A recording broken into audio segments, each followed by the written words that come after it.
월세 사는 게 나쁜 현상이 아니에요.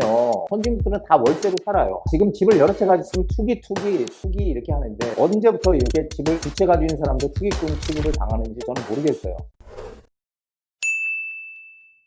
안녕하세요.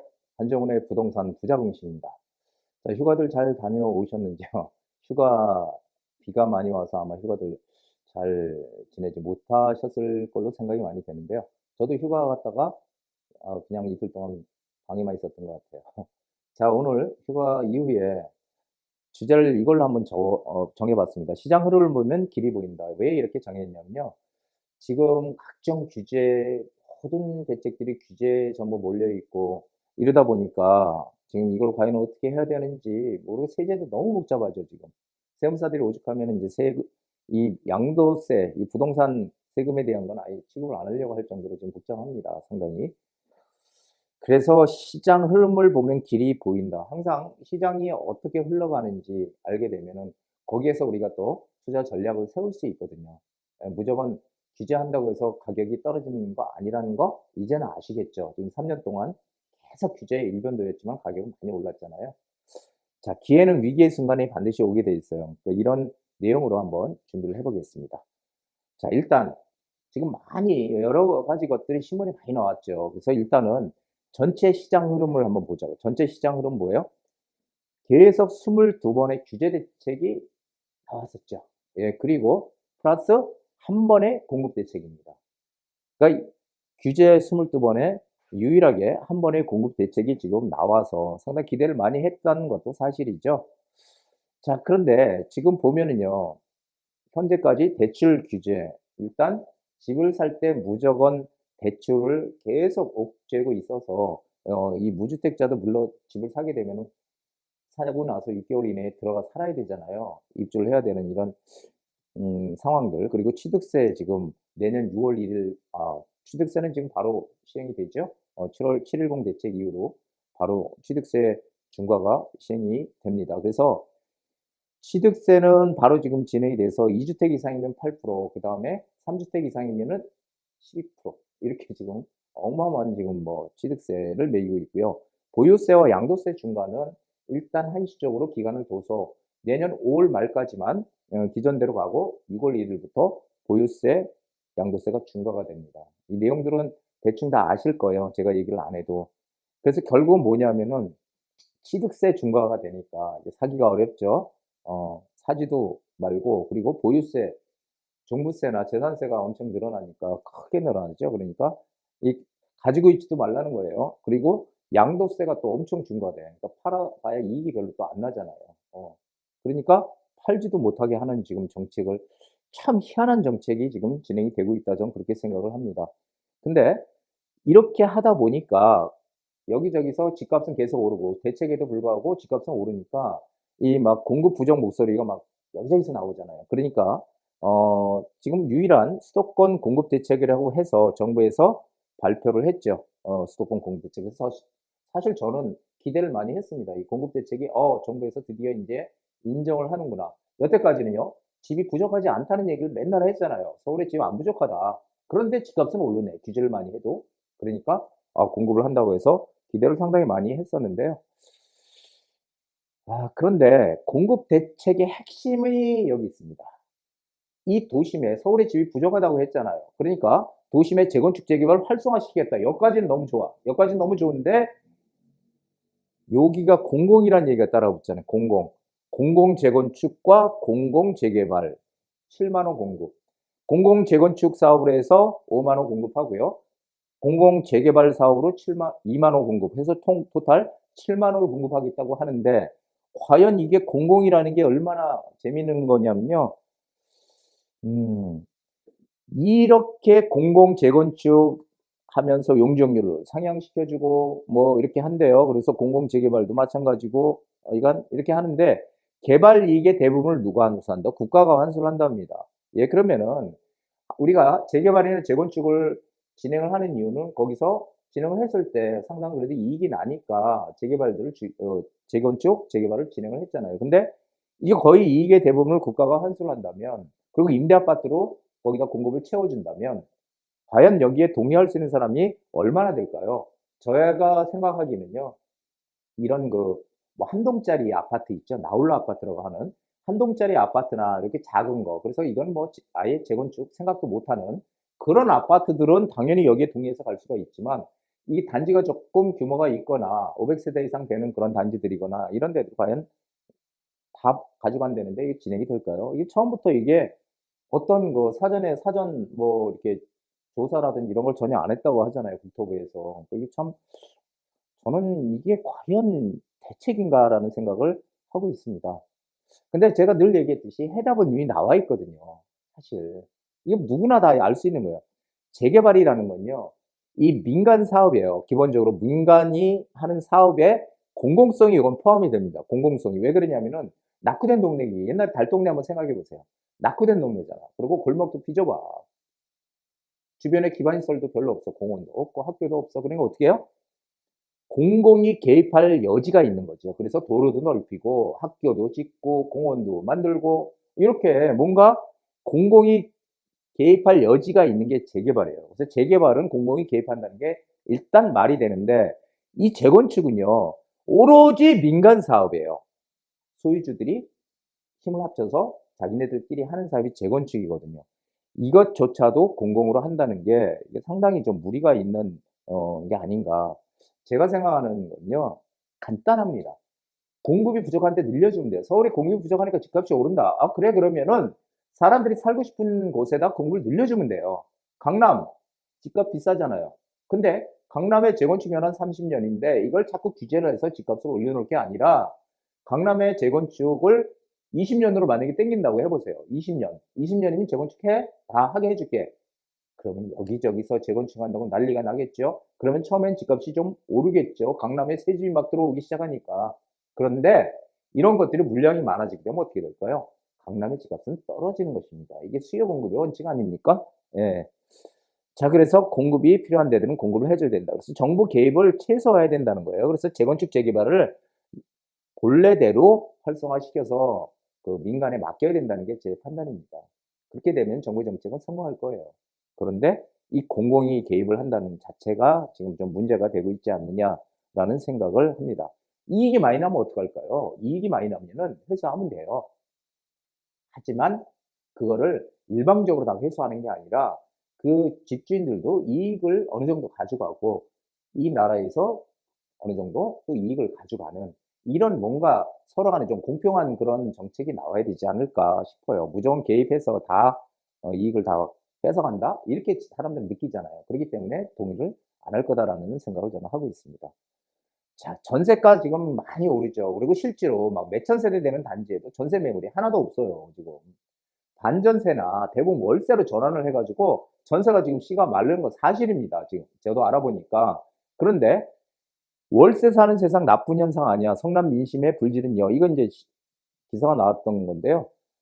"이주택자 윤준병 월세가 좋다." 이렇게 했어요. 그래서 이제 통합당이 "공감 능력 제로 비판." 이렇게 나왔는데요. 문제는 여기 보면은 서울시 행정부시장 출신 더불어민주당 의원이 "전세가 월세로 전환된 게 나쁜 현상인가요?" 라고 반문하며 이렇게 얘기했어요. 그래서 "아카데미 민심에 기름을 부었다." 이렇게 하는데 정말 저는 이게 문제라고 생각하는 게요.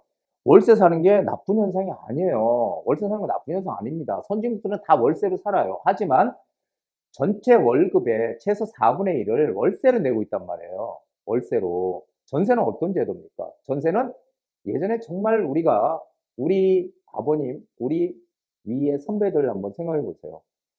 전세 살다가 거기서 전세금은 어쨌든 그대로 있는 거잖아요. 들어가서. 그 돈은 그대로 한번 저금하는 거잖아요. 전세 살면서 거기서 돈을 모아서 내 집 한 채 장만하는 이런 형태로 전부 다 우리가 주택을 구입을 해 왔거든요. 그런데 월세로 만약에 되면은 매달 월세가 나가잖아요. 매달 내 월급에서. 월세가 나가게 되면은 누가 타격을 받을까요? 돈이 많은 부자들은요. 월세 타격 안 받습니다. 가장 타격받는 층이 어디예요? 서민층이에요. 서민층들 월급 받아서 월세를 지불하면은 그 돈이 소득이 뺏기는 거잖아요. 이 전세제도는 서민들을 위한 아주 훌륭한 제도예요. 그런데 이것을 전세가 월세로 전환되는 게 나쁜 현상이란 이런 인식을 가지고 있다는 자체가 이게 문제다라는 생각을 하는 거죠. 지금 집을 여러 채 가지고 있으면 투기 이렇게 하는데 언제부터 이렇게 집을 두 채 가지고 있는 사람도 투기꾼 취급을 당하는지 저는 모르겠어요.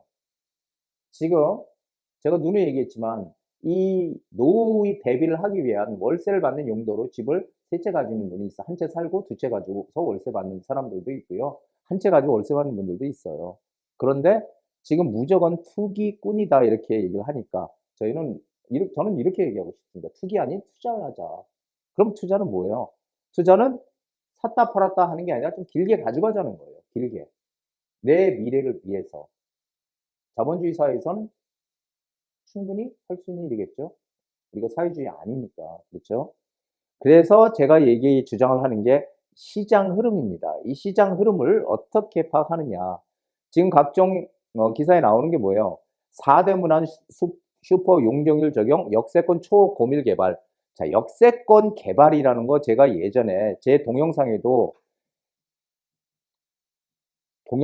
올려놓은 게 있거든요. 그걸 한번 참고를 하세요. 그게 뭐냐면은 역세권 뭐 투자의 비밀인가 이렇게 제가 그 동영상 해놓은 거 있거든요. 그걸 한번 참고해서 보시면 알 거예요. 제가 이거 역세권 개발은 선진국들의 대표적인 그런 사업이고 우리도 언젠간 그렇게 갈 것이다 이렇게 얘기했는데 지금 이제 슬슬 이런 쪽으로 방향을 잡아가는 것 같습니다.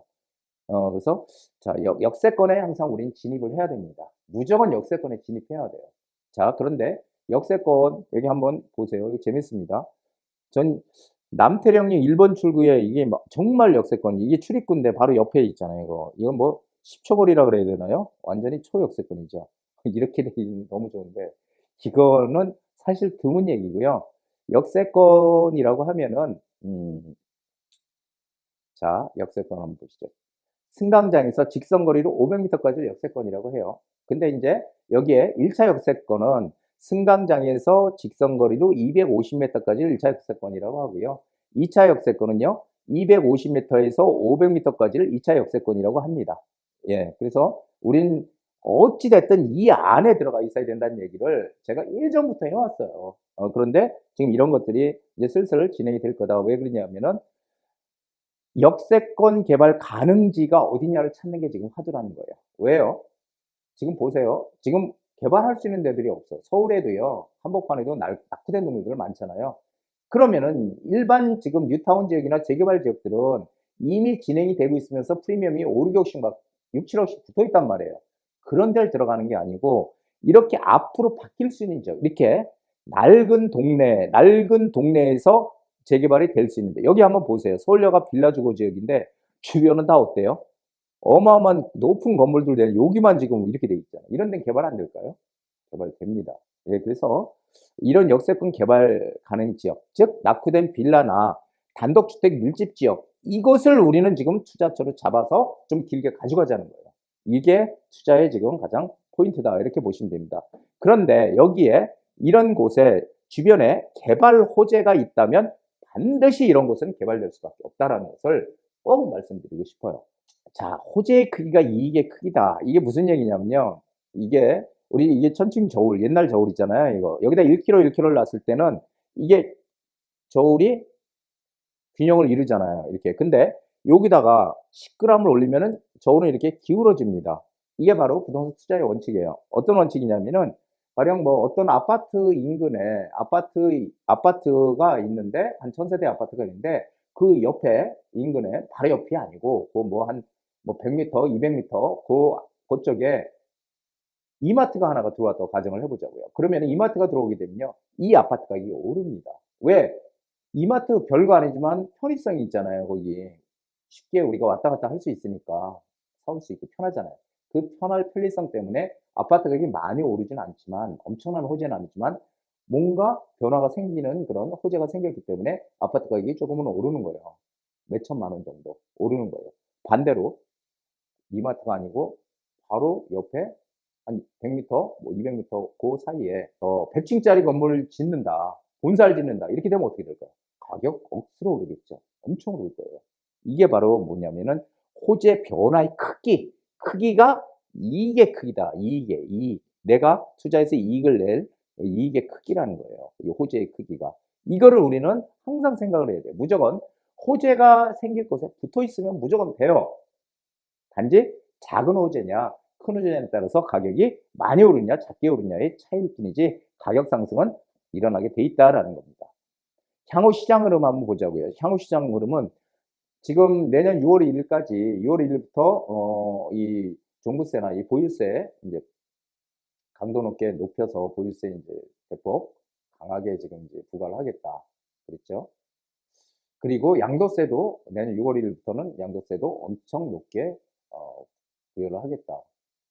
이렇게 지금 돼 있잖아요. 그러면 최대 74%까지 뺏어가겠다는 건데, 자, 이렇게 되면은 어떻게 될까요? 물건이 많이 나올 거라고 지금 정부에서는 기대를 하고 있지만 제 판단은 그렇습니다.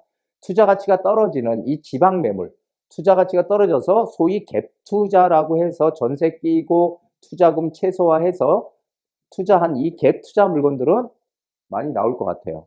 그리고 수도권에 외곽에, 이 수도권 중심이 아닌 수도권 외곽에 이런 매물들 순서로 물건은 나오지만 중심 지역이나 사람들 선호도 높은 지역의 매물은 안 나올 거라는 것을 꼭 기억을 하시기 바랍니다. 지난해에도 그랬죠. 10년 보유한 것들은 올해 5월 말까지 처분을 하게 되면 양도세 중과에서 빼주고 뭐 이런 거 있었잖아요. 근데 물건 많이 나왔나요? 안 나왔잖아요. 예. 자, 그래서 투자 가치 큰 곳들은 매물이 안 나올 것이다라는, 강남 재건축 당연히 안 나올 겁니다. 그것은 보유를 할 거예요. 재건축 시장은 지금 각종 규제로 지금 완전히 묶여 있잖아요. 아파트 재건축 시장. 하지만 결국은 언젠가는 풀리겠지만 지금 상태로는 어쨌든 재건축 진행은 보류하는 단지들이 상당히 많이 나올 것이다라는 생각을 합니다. 왜냐하면 지금 해봐야 별 의미가 없다는 거죠. 재건축 규제도 있고 또 2년 거주해야 되는 요건도 있고 들어가 살아야 되는, 난생 처음 보는 좀 대책들이 나오니까 좀 많이들 혼란스러워하는 것 같아요. 재건시장은 재건축 진행 보류하고 기다릴 겁니다. 계속 하면 오히려 손실이 날 수 있다고 생각을 하니까. 그리고 아니면 1대1 재건축이나 이런 쪽으로 가겠죠. 강남 같은 경우는. 그러니까 일반 분양 없이 그냥 본인들이 돈 내서 하는 사업이에요. 이거는 오히려 부촌일수록 더 그런 것들이 많이 발생할 수 있다라고 저는 보고 있습니다. 자, 틈새 시장 오피스텔로 돈이 몰리는 거 다들 아시죠? 최근 한 2달 전인가 청량리에 그 역 주변에 오피스텔 25평 정도 분양했더니 11억 5천에 완판됐다는 거 다들 아시죠? 오피스텔 투자는 입지가 가장 중요합니다. 오피스텔에 사람들이 몰리는 이유는 있습니다만 그것도 역시 제가 강의해 놓은 자료가 있습니다. 왜 부자들은 오피스텔로 몰리나 하는 그런 제목이 있는데 그것도 한번 참고해서 보시기 바랍니다. 자, 오피스텔은 어떻게 투자를 해야 될까요? 입지가 가장 중요해요. 오피스텔은 어디에 들어가 있느냐가 중요하다는 겁니다. 그래서 이 중심권역, 강남이나 이런 데 들어가 있느냐 아니면은 인천이나 경기권에 있느냐에 따라서 오피스텔의 가격이 오르냐 안 오르냐에 큰 차이를 보인다는 거예요. 자, 신축, 오피스텔은 새 걸 사서 10년 내에, 10년 내입니다. 내에 최고 가지고 있어야 10년 이상 가지고 있으면 안 된다는 거예요. 10년 내 매도 전략을 세워야 되고요. 특정 지역, 그러니까 오피스텔도 특정 지역은 매매가가 오르고요. 대부분 지역은 안 오릅니다. 무조건 오피스텔이라고 해서 사람들이 오피스텔 몰려가니까 오르는 게 아니라 오르는 지역만 오른다. 그런 지역이 어디냐? 그런 지역들 투자 가치가 있습니다. 그래서 그런 지역을 우리가 타겟으로 오피스텔 투자를 해야 된다. 지금 오피스텔은 제로금리니까 은행에 돈 넣어놨던 분들이 어쨌든 이익을 내기 어렵잖아요. 이자 뭐 얼마 나오지도 않으니까. 그러니까 좀 더 많이 나올 수 있는 오피스텔 쪽으로 가고 있는 거고요. 오피스텔은 또 전월세 신고제라는 그 임대차 3법 내년 6월부터 시행이 되는 전월세 신고제라는 거에서 오피스텔은 빠져 있어요. 그러니까 돈 있는 분들이 오피스텔로 지금 마구잡이로 들어오시는 것 같다라는 생각을 합니다. 오피스텔 쪽은 마구잡이로 들어오면 어떻게 해요? 막 그쪽 청량리에 11억 5천에 사서 그 월세를 얼마나 받을까요? 청량리 일자리가 너무 많습니까? 아니잖아요. 그런데도 돈이 막 들어오는 거예요, 지금. 오피스텔 쪽으로. 자, 불변의 부동산 투자 원칙. 우리 트럼프, 지금 현재 미국 대통령이죠? 예, 트럼프, 이 사람이 사실은 이 부동산 투자를 많이 해서 부동산 돈 버는 분이잖아요. 이 트럼프 대통령이. 부동산 전문가라고 할 수 있는데, 이런 사람도 미국에서 대통령이 되네요. 그렇죠. 그래서 이 사람 얘기는 저는 별로 그렇게 신뢰감이 별로 없다고 생각하지만, 부동산에 대해서 얘기한 게 있죠. 투자 원칙, 첫 번째도 입지, 두 번째도 입지, 세 번째도 입지다. 입지를 로케이션이라고 합니다. 로케이션. 첫째도 로케이션, 로케이션, 로케이션. 입지가 가장 중요하다는 거 여러분들 앞으로 부동산 시장은 점점 더 크게 차별화가 될 겁니다. 서울에서도 오르는 곳과 오르지 않는 곳으로 완벽히 갈릴 겁니다. 그래서 앞으로는 점점 더 입지의 가치가 중요하고 우리는 그런 입지의 가치를 찾아서 들어가야 된다. 예전 같으면 모두 다 오르면은 다 오르는 시장이 지금까지 왔다면 앞으로는 점차적으로 오르지 않는 곳, 오르는 곳, 그냥 현상 유지하는 곳 이렇게 전부 차별화가 크게 일어날 것이다. 서울도 마찬가지, 대구도 마찬가지, 대전도 마찬가지입니다. 오르는 곳은 오르죠. 입지 같이 오늘 제가 뭐 짧은 시간에 여러 가지 얘기를 드렸는데요. 많은 분들 불안해하는 분들 많은데 조금 긴 호흡을 가지고 하시면은 아마 이 어 미래 가치를 보고 우리가 투자하는데 지금이 오히려 남들이 움츠리고 있을 때가 오히려 우리한테 기회가 될 수 있다. 이렇게 정리를 해 드리겠습니다.